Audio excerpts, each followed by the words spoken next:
Bhangarh fort, आपने सही सुना। भानगढ़ फोर्ट के बारे में आज हम लोग बात करूंगा। वो स्टोरी जो हर कोई सुनना पसंद नहीं करते हैं। जो सुनते हैं वो रात में, तो मैं गारंटी बता रहा हूँ, उसको नींद तो नहीं आने वाला है। तो चलिए स्टोरी को स्टार्ट करता हूँ। रात का समय था और राजस्थान में हवा तेज चल रही थी। चांद बादलों में कभी छिपा होता तो कभी दिख जाता। इसी बीच धुंध से भरे हुए रास्ते और इसमें चार दोस्त चल रहे थे, रोहित, काव्या, समीर और नेहा। उनका इरादा था ऐसा जगह को एक्सप्लोर करना जिसका नाम सुनते ही लोगों का रूह कांप जाता।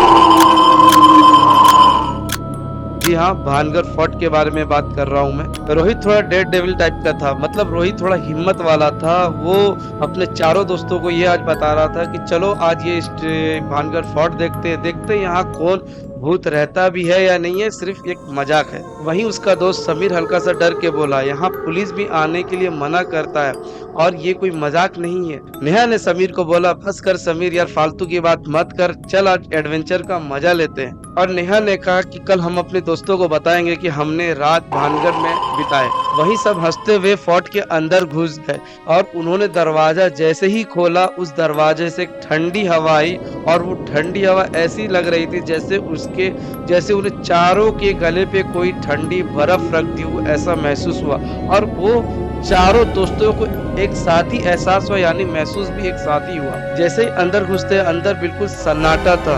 दीवारों पे खून की दाग, मिट्टी में एक अजब सी खुशबू आ रही थी, हवा में एक अजब सा महक आ रहा था। नेहा वहां उसी वक्त रुक गई। उसे लगा कि कुछ आवाज सुनाई दिया, तो उसने सबसे पूछा, तुम्हें कोई आवाज सुनाई दी? यहाँ पे कुछ आवाज मैंने सुना है। रोहित ऐसे नॉर्मली बोलता कि नहीं यार, बस कुछ ऐसी आवाज आया होगा, तुम लोग लाइट लो, उतना सीरियस मत रहो।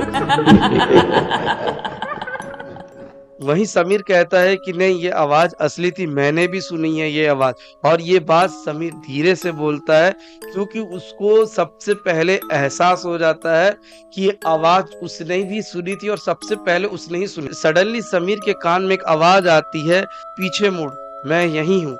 वहीं समीर पलट के देखा तो एक लंबी सी औरत सादे कपड़े में, लंबे बाल पूरे सिर से लेके पैर तक, आंख पूरी लाल, जिसको कोई भी नॉर्मल इंसान या कोई भी एडवेंचर करने जा रहा है या कोई अगर घूमने जा रहा है उसको देख के घबरा जाए, वो उसी तरह समीर ने भी उसे देखा तो पूरा घबरा गया।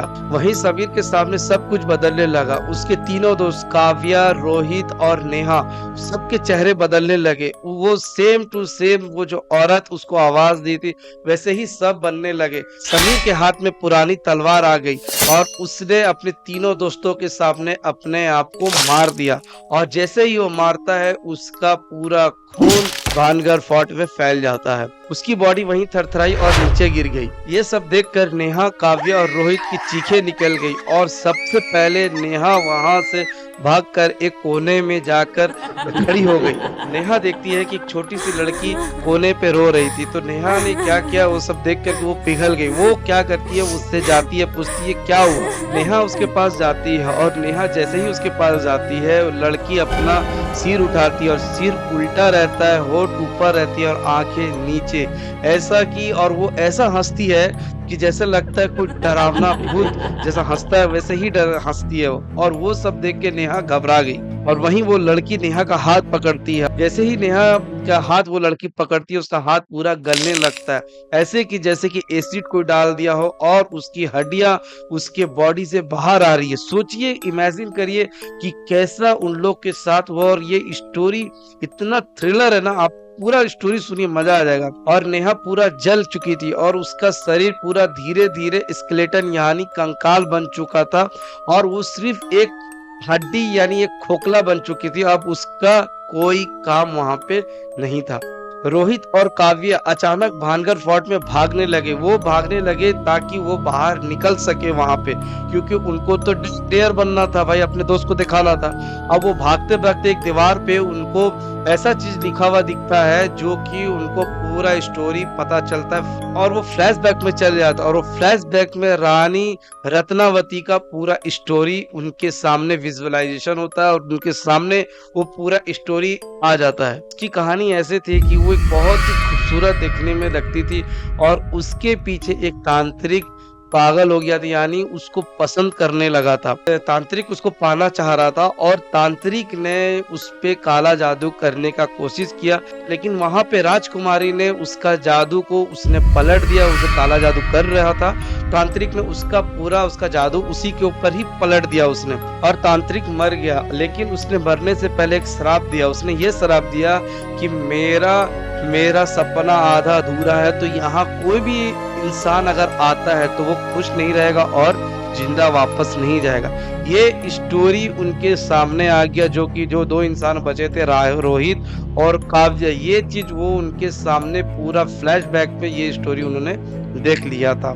काव्या रोने लगी और इतना कस के रोने लगी कि जिसको पूरा भानगढ़ फोर्ट में उसका आवाज गूंजने लगा। लेकिन फिर काव्या क्या करती है, वो सोचती है कि यहाँ से मैं भागूं, तो वो वहां से भागने की कोशिश करती है। तो अचानक उसके सामने एक ऐना आता है, यानी एक शीशा आता है, और शीशा में वो अपना चेहरा देखती है, और वो चेहरा उसमें उसका दिखता ही नहीं है। और किसका दिखता है? जो नेहा को मारी हुई रहती है, जो नेहा को पहले मार चुकी होती है, वही लड़की सेम काव्या को वहां अपने उसका चेहरा उसको ऐना पे दिखता है। और इस बार वो कुछ अलग दिख रही थी। इस बार उसका नाखून और पहले से ज्यादा लंबा है।